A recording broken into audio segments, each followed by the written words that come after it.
Saúde e educação são os temas mais importantes para a sociedade.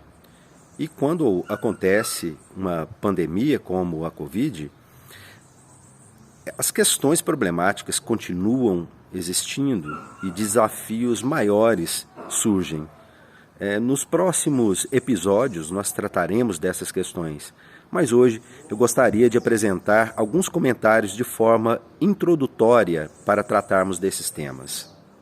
Em primeiro lugar, saúde e educação são importantes porque afetam de modo imediato a vida das pessoas e a uma grande quantidade de pessoas. Não são temas como, por exemplo, a pesca esportiva ou a criação de cavalos de raça. Saúde e educação têm um impacto na qualidade de vida hoje e no futuro das pessoas, das próximas gerações inclusive.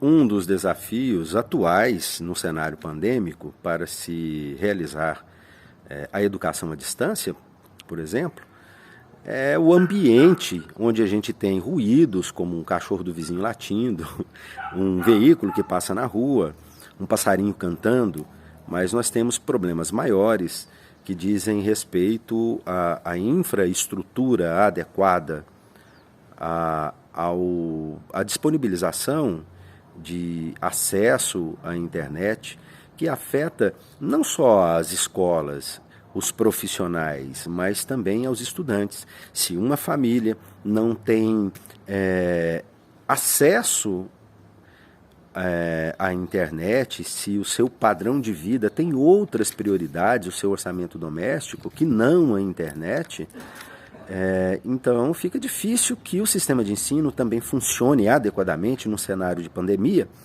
e funciona com certas limitações. Limitações que já existiam antes do cenário pandêmico. Mas em um cenário de normalidade, sem pandemia, quais seriam as justificativas para que os sistemas de saúde e educação no Brasil não funcionem? Eu quero apresentar algumas falácias que tentam justificar o mau funcionamento no atendimento aos serviços de ensino e de saúde no Brasil. O primeiro deles é de que não há dinheiro disponível. Isso não é verdade, pois o Brasil, desde a década de 90, vem falando em reforma fiscal, em reforma administrativa, principalmente após o enfrentamento do cenário inflacionário durante o governo Fernando Henrique Cardoso. Veio então uma moda de reestruturação que partiu da área da administração, da área empresarial, para tornar as pessoas mais eficientes, né, na gestão da própria vida, inclusive. E no Estado não foi diferente. E esse Estado que passa por reformas permanentemente, esse discurso nunca saiu do cenário político, nem da mídia, desde a década de 90, está permanentemente em reformas.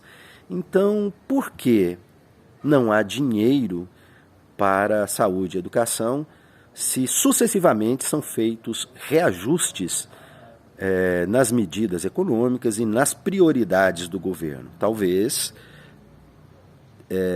as ações do Estado, dos agentes públicos, estejam priorizando áreas erradas. A segunda falácia em relação ao mau funcionamento dos serviços de educação e de saúde diz respeito ao preparo dos profissionais. O profissional não se atualiza, o profissional é mal formado, o profissional precisa estar constantemente se aperfeiçoando. Isso é verdade. E isso já ocorre, né? Os profissionais estão participando de congressos, estão procurando ler por sua própria conta, não por uma iniciativa governamental. Mas esses apontamentos sobre o mau preparo do profissional recaem mais sobre os professores, não sobre os médicos. Eu não vejo um estudo estatístico, não existe esse dado, sobre a qualidade da prestação de serviço de um médico público ou privado. Mas de profissionais da educação, sim, né? Talvez porque o lugar social, a origem social e o status que ocupa o professor o coloque numa situação de vulnerabilidade, né, como alvo daqueles que detêm o poder e tentam justificar a falência do ensino culpando o professor.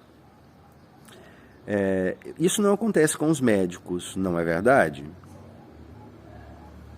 Por quê, né? É um caso para se pensar, né? Então, creio que a culpa não seja do profissional, nem do médico.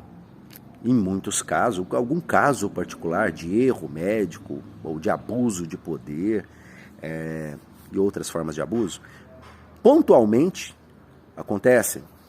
Mas o sistema de saúde não funciona mal por culpa do médico, nem o sistema de educação funciona mal por causa do professor. Então precisamos refletir a esse respeito. Eu acredito que os problemas dos sistemas de educação e de saúde devem ser encarados não buscando a culpa de indivíduos, mas analisando a complexidade, pois o nome é sistema, né? Sistema de educação, sistema de saúde. Então, as causas dos problemas e as soluções a serem buscadas estão na dimensão sistêmica, né? Talvez ligadas àquilo que atua como regra geral, ou como uma força, ou como ideias predominantes, que não dizem respeito especificamente a uma questão ética ou moral, ou a competência de indivíduos, mas da lógica de funcionamento dos sistemas. Poderíamos questionar também se existe uma cultura no meio profissional, que eleva a um certo status determinados profissionais, que deem maior importância, por exemplo, a um professor universitário do que a um professor de educação básica. Será que a educação universitária, uma pós-graduação, é mais importante do que a alfabetização de crianças? Será que a remuneração deve ser o critério para a prestação de serviços na área de saúde? Será que o status da profissão não tem sido o motivo da busca da atuação nessa área, né? As pessoas procuram a faculdade de medicina porque isso vai lhe garantir uma determinada condição financeira e uma projeção social, mais do que uma vocação, uma vontade de servir ao próximo, a vontade de salvar vidas, a vontade de fazer o bem. Isso a gente pode perceber quando é atendido pelos profissionais da área de saúde, né? Como nos sentimos bem, né? E como somos agradecidos quando somos atendidos com cuidado, né? Com atenção, com cortesia. Será que isso não pode alcançar o serviço público? O que ocorre no serviço público que essa cortesia que ocorre em muitos lugares não chega aos hospitais públicos, aos prontos-socorros, aos postos de saúde? Fica aí uma proposta de reflexão.